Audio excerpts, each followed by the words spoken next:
Howdy, this is Jake, Kilo Golf 5, Golf Delta Mike, coming to you from Forestburg, Texas.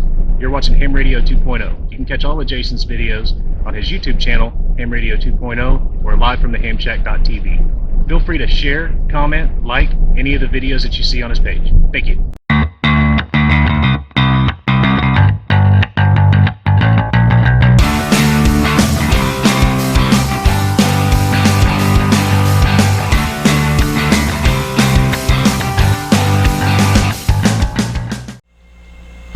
Good afternoon. Welcome to Ham Radio 2.0, live from the Ham Shack. My name's Jason. My call sign's Kilo Charlie 5 Hotel Whiskey Bravo. Today we're going to be talking about one of my favorite subjects in amateur radio, DMR. DMR is digital mobile radio. I put up an episode three or four episodes ago. I think it's episode 54, where I gave a presentation at the Metro Crest Amateur Radio Society in Carrollton, Texas, about what is DMR, how it works, and some definition of terms and whatnot. That's the same presentation that I gave at HamCom in Texas, at the Texas City Ham Fest, the Duke City Ham Fest in Albuquerque, and I will be giving later on next month at the Dallas Amateur Radio Club as well. So go out and watch episode 54 if you are new to DMR and want some definitions and whatnot. If you've never seen a DMR presentation at a ham fest before, that's what that is. Before I get too far, I want to thank a couple of my sponsors here.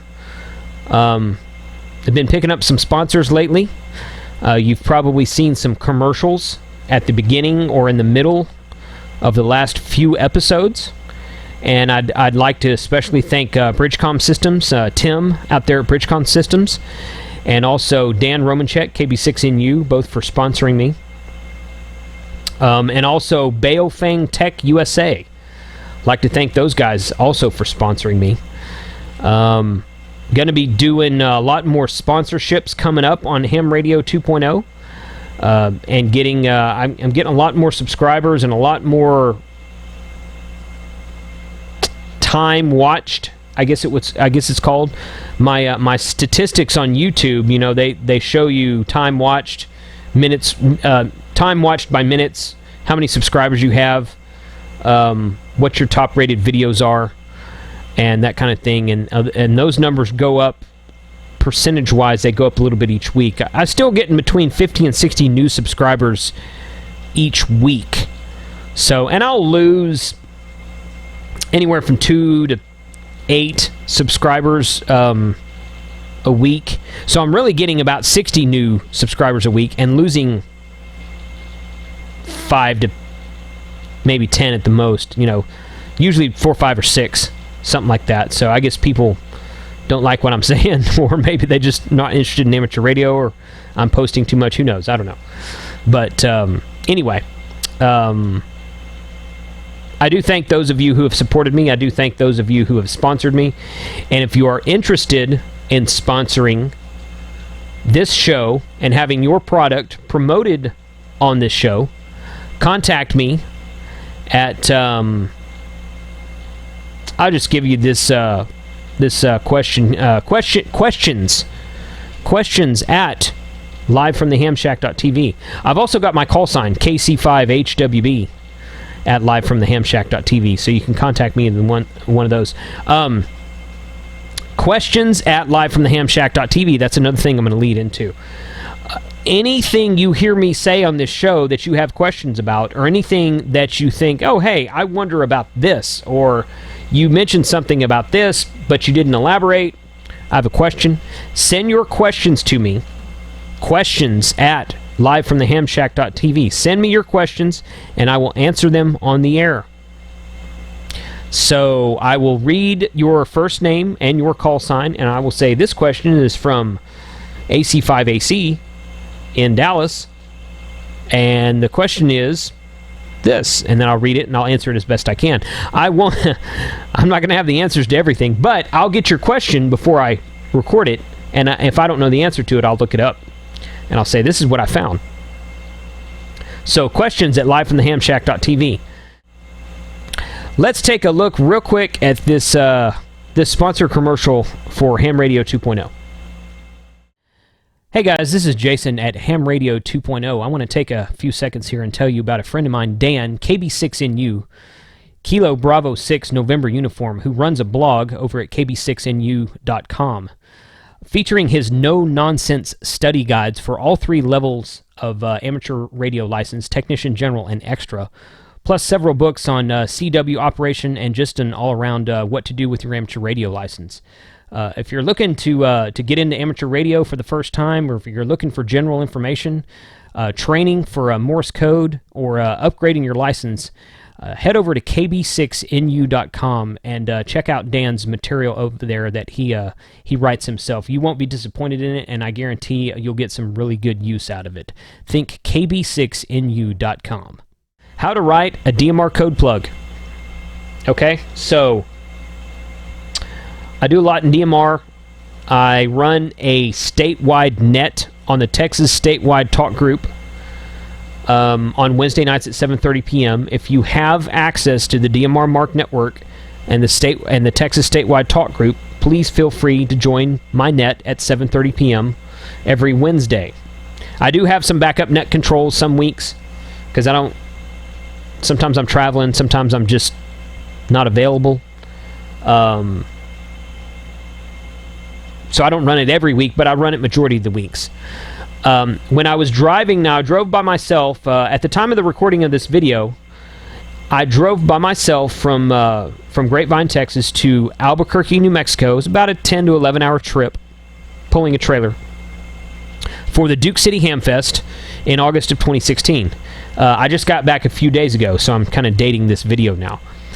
I drove the whole way, and I don't have an HF rig set up in my truck yet. I'm working on that right now. The next Ham Fest I go to, I will have HF set up, but I didn't have HF set up this time, so I wanted somebody to talk to. So I bought and set up a what's called a blue DV, a blue stack, which is a little daughter board that connects to the top of a DV Mega daughter board without a Raspberry Pi. Does not require a computer or Raspberry Pi. It powers via micro USB cable, and then it acts as a hotspot to the DMR network. It'll work on D-Star also. I haven't used it on D-Star yet. So I set that up, connected it, and I talked to the Brandmeister guys on the Brandmeister Texas Talk group for pretty much the whole way there. I lost some cell coverage at certain points when I was going up through New Mexico, southern New Mexico. I guess that would have been eastern New Mexico, actually. Northwestern Texas, north of Lubbock, up in the Panhandle, across the Panhandle, went into New Mexico. When I was up in there through the mountain ranges, I lost some cell coverage, so there was a time there I didn't have any connection. But for the most part, I was talking to those guys, and I had pretty good cell coverage. My throat's kind of dry. So that was fun. That was fun to have. When I got close enough to the Lubbock and the Amarillo repeaters, I switched over to Texas Statewide on my mobile radio, keyed up DMR Mark, and I talked to a few of the guys out there. Thanks to Corey, KD5ROK, and Larry, N5LS, for keeping me company on that part of the trip. But that was really cool to have coverage on a hotspot via that trip. So I'm going to be doing an episode upcoming on the Blue DV, the Blue Stack, which is an interface board with the DV Mega board, and it uses an app on your Android phone. He doesn't have an iPhone app yet, not that I care about that, but it uses an Android app that you have to use on your cell phone that Bluetooths to the Blue Stack board, and then you program your radio code plug to key up the Blue Stack, and it uses the internet connection on your cell phone.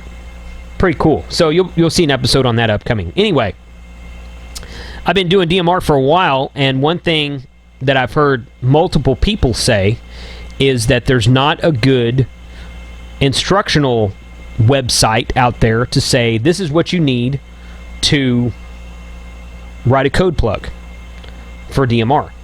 So that's what we're going to do today. I'm going to take you through, I'm going to show you exactly how to write a code plug for DMR. I'm going to use the MD380 Well, I'm going to switch back and forth. I'm going to use the MD380 programming software, the TYT programming software, because the MD380 is probably one of those popular ones out there, but I'm also going to switch back to the Connect System software. So the Connect System software, the Connect System CS700 software and the MD380 software is the same. It's the same software, but when Connect Systems, when Jerry and those guys out there in California switched manufacturers in China from whoever made the CS700, when they discontinued the CS700 and started making the CS750 and the CS800, they switched manufacturers, developers maybe, something like that. Something changed. When they did that, the software changed. So the software for the CS700 is not the same as it is for the CS750 and CS800. There's another company in China that makes that software that uses that same software. I'll get into that later. So we're going to switch back and forth between the my CS800 code plug and my MD380 code plug. So let's take a look at how to program how to write a code plug for your DMR radio. Special thanks also to Tom, N0GSG, November 0, Golf Sierra Golf. We're going to show you how to use his Contact Manager software towards the end of this video.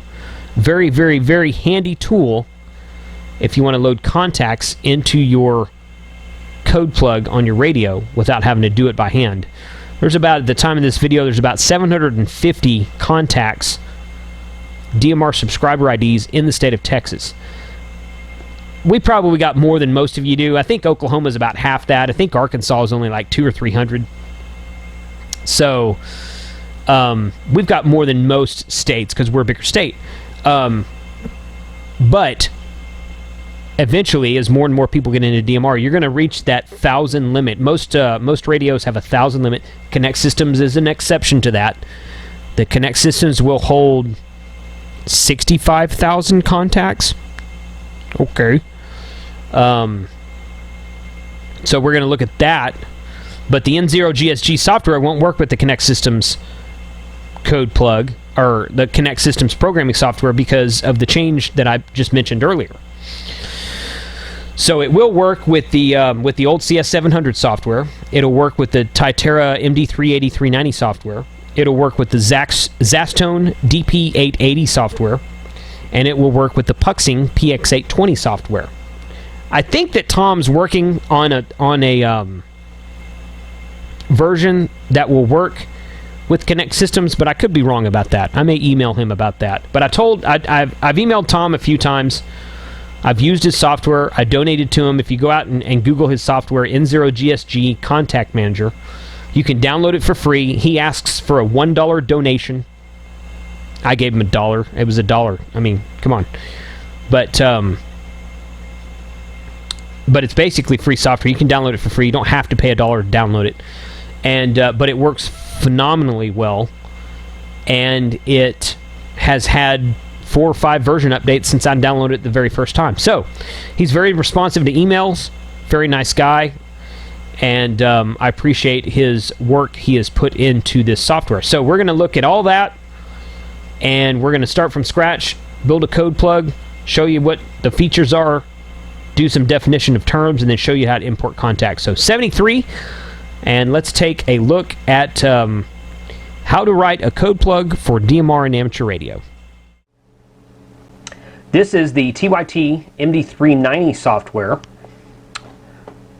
It is what version is this? Let's look at this here. It is version 1.30. I think there's one newer version than that out, but for the purposes of this video, it's not going to really matter much what version we're using. I've also got the Connect Systems CS800 programming software. Well, this software will work for the CS800 and the CS750 and 51. So we're going to go back and forth, but mainly today's video is going to be centered around the TYT software, because that's what I get asked about the most frequently. This software will also, well, the Puxing and Zastone softwares, which it does, yeah, there's the Puxing software right there. It looks exactly the same. Now, you can't use the puxing software to program the TYT or vice versa, but it all looks the same, so FYI. All right, so what I suggest, first step, number one, if you're programming a DMR code plug from scratch, that's what today's video is going to be, a DMR code plug from scratch. If you've received a code plug from a friend or a club member, someone close to you who's already done this work, then this is great. Then that's great. Go ahead and start with that.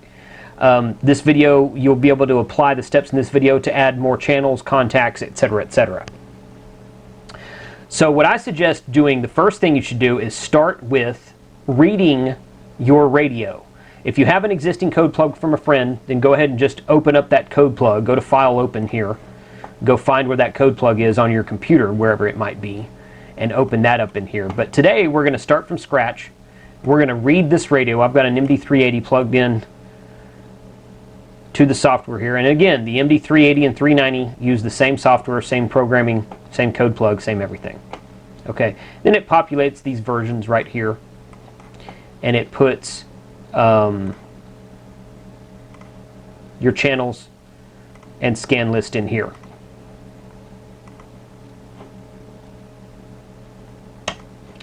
If we can get this to respond. So I'm going to wipe this thing and what are you doing? Okay, so let's go. I'm going to skip that part out. New. All data will be cleared. Okay. Right. Okay.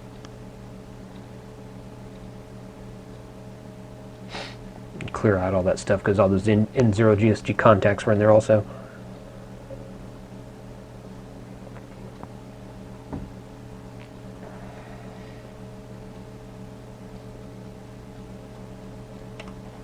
Okay, good.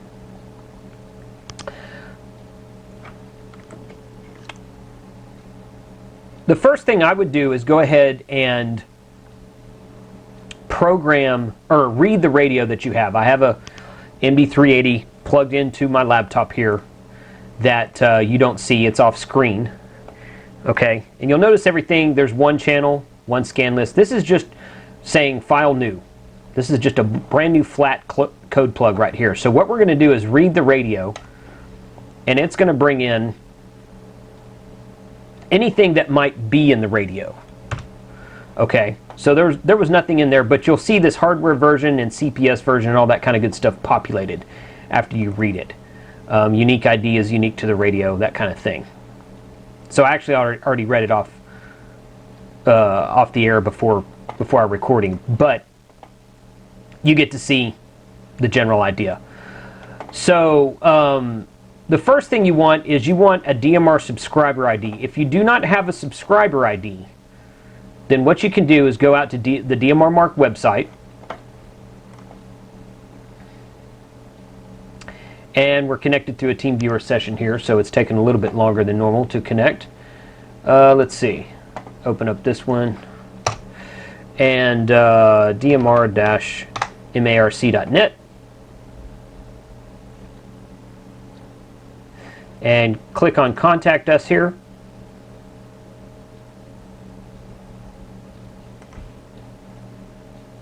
And say I want a user ID for my radio.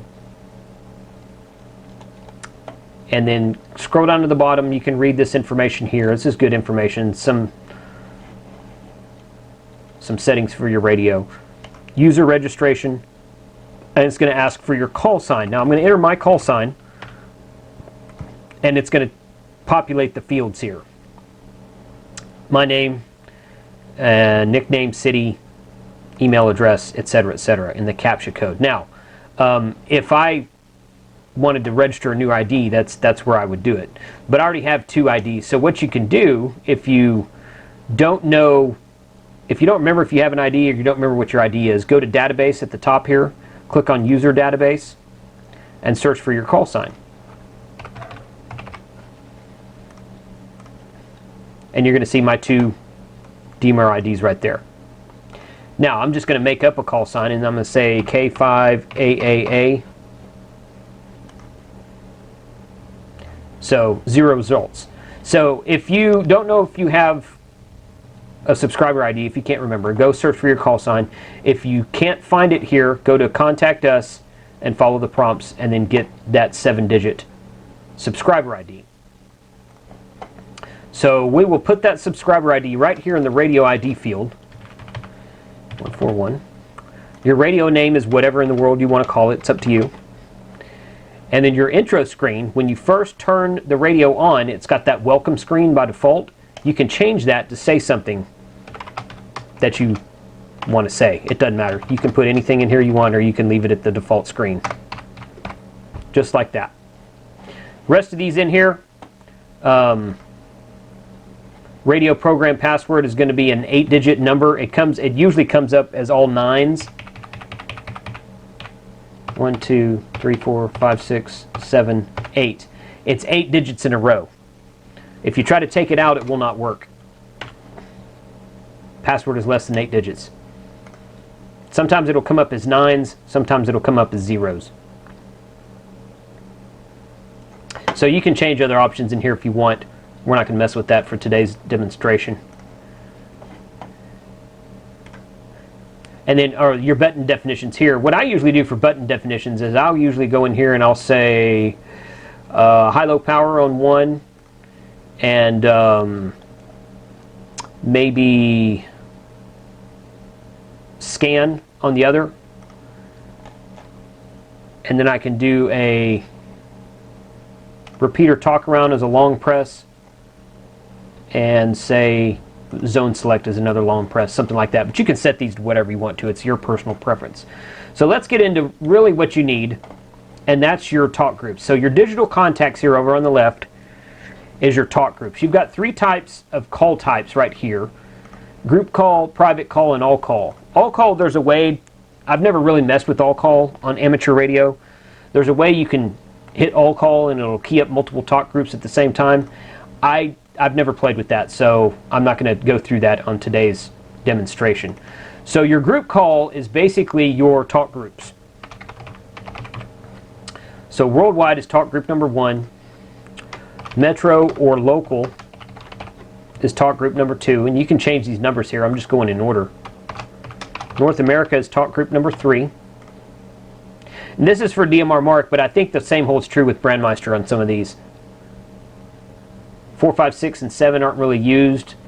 9 is local repeater. A lot of people will use talk group 9 to talk on their local repeater to where it won't connect to other repeaters. If you just want to, if you've got several repeaters in your area and you're using local metro that connects all the repeaters together, but you want to talk on your repeater without connecting to all the other repeaters, a lot of people will use local 9 or maybe local 10. Some people out in West Texas use talk group number 10 for their local system. Then you can go in here and change these to whatever else you want. You can go TAC 310 and 310 and Texas statewide. And I've got these numbers memorized. Oklahoma statewide. 3140. If you don't know what your statewide code is, or you want to know 3140, there we go. You can go to turbo.org/talk groups. And this is a pretty good listing of talk groups right here. So, like Ohio is 3139, Oregon is 3141, Ontario is 3023, that kind of thing. So that's a good listing there. And then let's say Texas Oklahoma Regional 3175. And again, these are just ones that I know that I've memorized. So those are your talk groups. You can put in as many as you want. The radio will hold 1,000. Now, just remember, it's 1,000 private call and group call combined. So if you got a lot of private calls you want to add, which we will get into that later in the video, that's something you're going to want to keep in mind.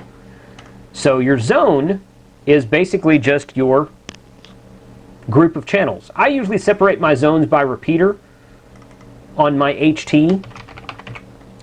You can do however you want to, because I figure that if you're on a 5 watt HT, you're probably only going to be talking into one repeater most of the time.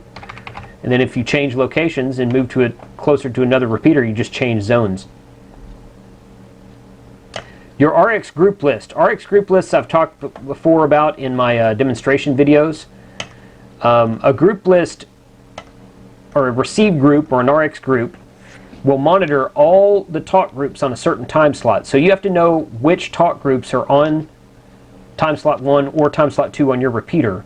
You can put all those talk groups in here, assuming that Metro, Local, Statewide, TAC 310, and Regional are all on time slot 1 or on time slot 2. Assuming they're all on the same time slot, you can put them all in here. And then the radio will listen to all the activity on that time slot no matter where they are, no matter what talk group someone's talking on. This eliminates problems when you see an activity light blinking on your radio but you don't know where they're talking. This way you'll know where they're talking, so you can switch your channel knob. You can hear it, but in order to key up and talk back to them, you have to switch your channel knob and go back to them. So that's useful for a receive group. And of course you can rename it to whatever you want. And then we can go in scan lists. You can scan channels across time slots. So if you got a couple of channels on time slot 1 and a couple more on time slot 2 and a couple of analog channels, you can set up a scan list to scan through all that. The channels, this is going to be where most of the information is. You can add a bunch of channels here. Radio will hold 1,000. You want digital? You can change the analog. You can go to analog wideband and add analog channels. And this is your PL tone right here, your decode and your encode. So you can set your encode to 110.9 with no decode, or you can set the decode to 110.9 if you want, that kind of thing. But for the demonstrations of this video, this is going to be a digital channel, and we're at 12.5 kilohertz, of course, which is narrowband. We didn't set up a scan list, so I'm not going to mess with that in here. The RX and TX ref frequencies, I don't know what that is. I've never played with that. They come up as low by default, and I've always left them there. So someone wants to comment on that on the blog post or the video, feel free.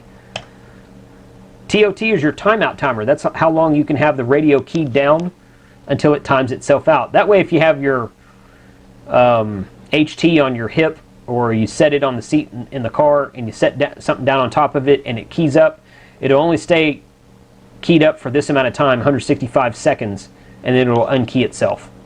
It'll make a bonk noise. So power is high, it's a 5 watt HT. I usually don't change that, but I usually also put one of my buttons as a high-low power option. And then channel is your channel name. So I'm going to say Metro, and then I'm just going to call it KC5HWB because that's the repeater that I'm going to be programming today. My frequency is 440.5125, and my transmit is a +5 offset. Your admit criteria is either going to be always. You pretty much always. You never want to use always unless you're programming a simplex channel. You either want to use channel free, in which case channel free, your radio won't let you key up unless the channel is free. So if someone's talking on the channel, it won't let you key up over top of them. So it's a courtesy thing. Color code free is the same way. Most repeaters in a single area are all on the same color code, so as long as that color code's not being used at the time, then you can key up. So we're going to set it to channel free here. Talk around means you can switch to talk around mode, and it will both key up and receive on your receive frequency, so it won't key the repeater. It's helpful for talking to someone who's close to you. If two of you are at a ham fest but you're listening to a local repeater, you can talk to each other on the output frequency and not have to deal with the repeater, but you'll still be monitoring it.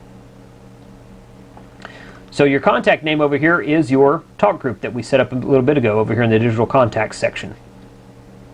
Your group list is your receive group. Your color code is your color code in DMR is basically a digital PL tone. You have to set a color code on every repeater. You cannot have a DMR repeater without a color code. I think for Brandmeister to use a hotspot, it's just defaulted to color code 1. All of the repeater, well, most of the repeaters in the Dallas-Fort Worth area are color code 1. And then your repeater slot is time slot 1 or time slot 2. Now on the Connect System software over here, you've got your zone, you've got your digital channel. It looks a little bit different, but it's all basically the same stuff. RX group, TX contact, transmit, admit, always channel and color code free, timeout timer, repeater slot, color code. Your digital ID is your subscriber ID, which is right here.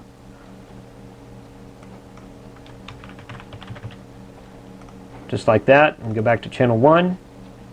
Now you can see that right there, and then of course you can channel alias is whatever you want to call it.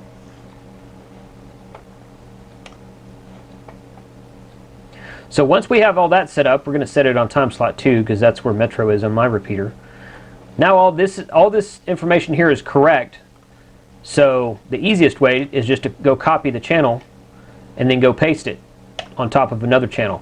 And then it changed all this information we set except for the channel name. That's the only thing that doesn't change. So your timeout timer is set. Your transmit power copies over. We didn't change that, but if we'd changed it, it would have copied. This checkbox is checked. Admit criteria, frequency is all the same. Contact name, group list, color code, repeater slot, all the same. Emergency system and privacy, I don't use. I think those are more for commercial systems and whatnot. So privacy might even be encryption. No, it's not encryption. I don't remember what privacy is. You can read up about that. You can Google it or something. So what I would do here is say Texas.statewide on my repeater, and then of course you want to change your talk group right there. And then we've got the second channel. Paste that. Change it to Texas, Oklahoma. And you can do whatever kind of naming convention you want to do. Your character space is limited in here, just be aware of that, but you can do whatever you want to do. Make sure your repeater slot changes with your talk group because those have to match in order to pass traffic to the C bridge.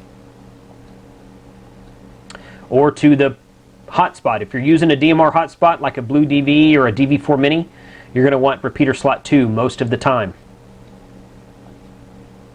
Color code 1 and repeater slot 2 most of the time. And then we can, let's do one more.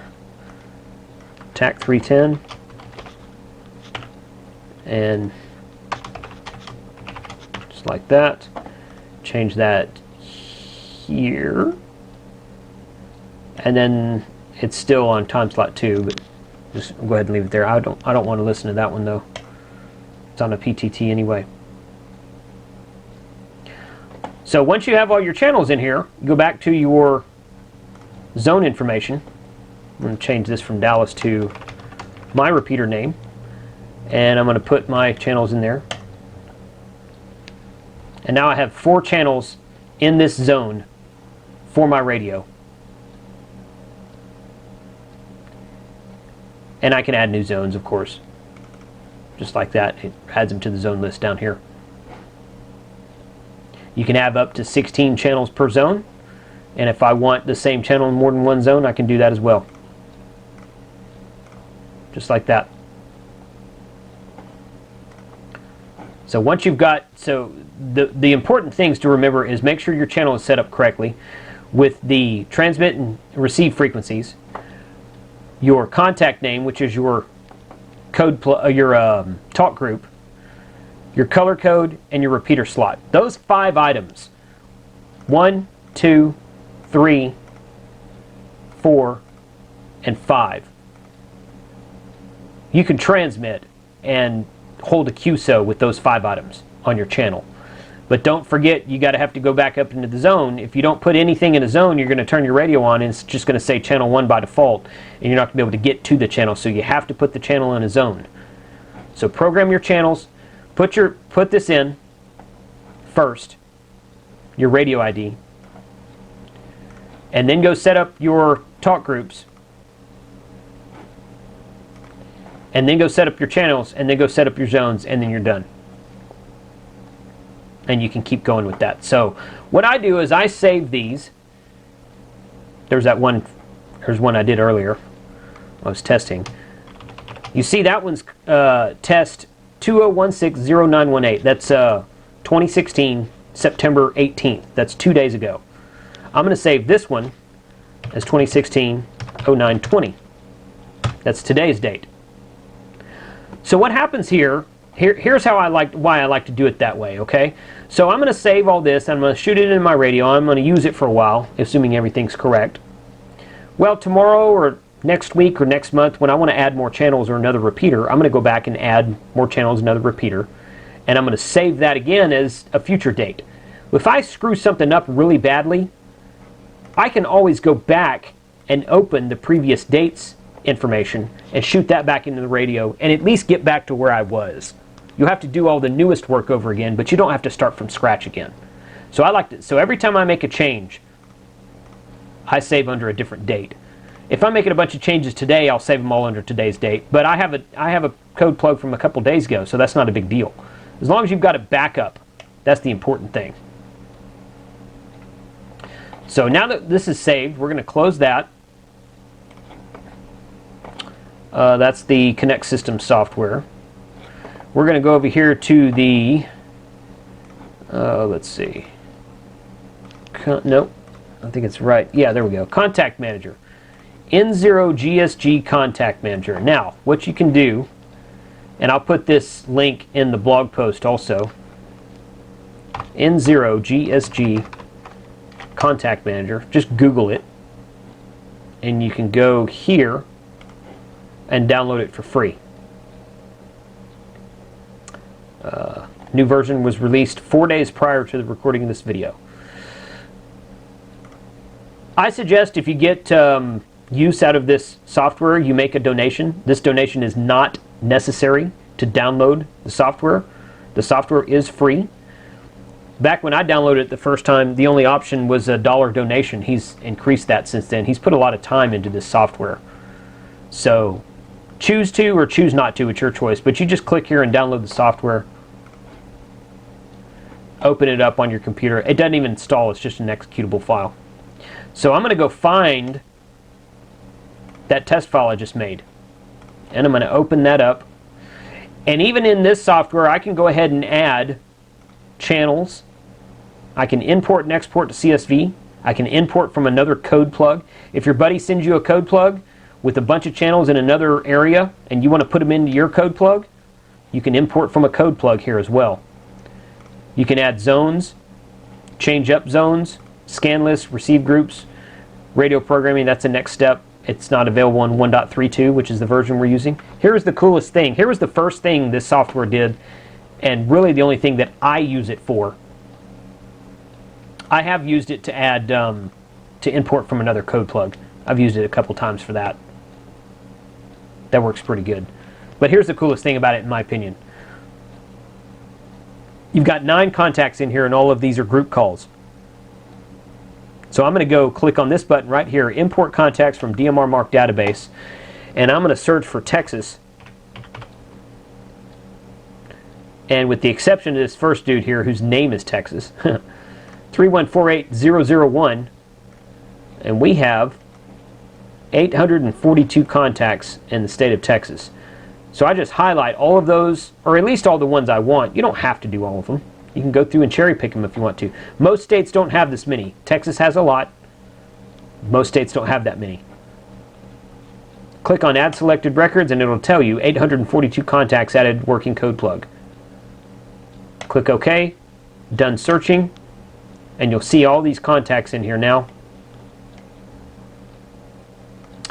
And then you can save code plug. Exit. Go back to the TYT software. Open that code plug we saved earlier. Go into your digital contacts. And boom. Everything is there. I've got all of the contacts for the state of Texas right there. Listed with call sign, dash name, and private call, and their subscriber ID. Everything you need. So now I just write that into the radio. which is still plugged up, just like that, boom, and it's writing. So now when it comes up and I turn my radio on, I will have the talk groups that I had, the channels that I added, and I will have all of the contacts for the state of Texas in my latest code plug, along with everything else. So that is a quick and easy lesson on how to write a DMR code plug with the TYT MD380 390 software. The Connect System software, while you can't use the N0GSG software manager for this, the Connect System software will import and export from a spreadsheet. Import digital contact, and it looks for XLSX files. Just like that. So if you have someone in your state or your home area that uses the Connect Systems radio, then see if they have a code plug for you. See if they have a spreadsheet for you. And you can import and export from there. So 73 guys, thanks for watching the video. There we have how to program a code plug from scratch for DMR. So there are other ways, there are other software tools besides N0GSG's Contact Manager that you can use, and we're going to get into that here in a few more episodes also. I'm going to do several DMR episodes coming up on couple different new radios, and a couple of different nets, DMR nets that I participate in. We're going to do a Fusion net coming up here in a little bit as well. So stay tuned for further episodes. Thank you for watching. Subscribe on YouTube. Go visit my website, livefromthehamshack.tv. 73. Everyone have a good afternoon.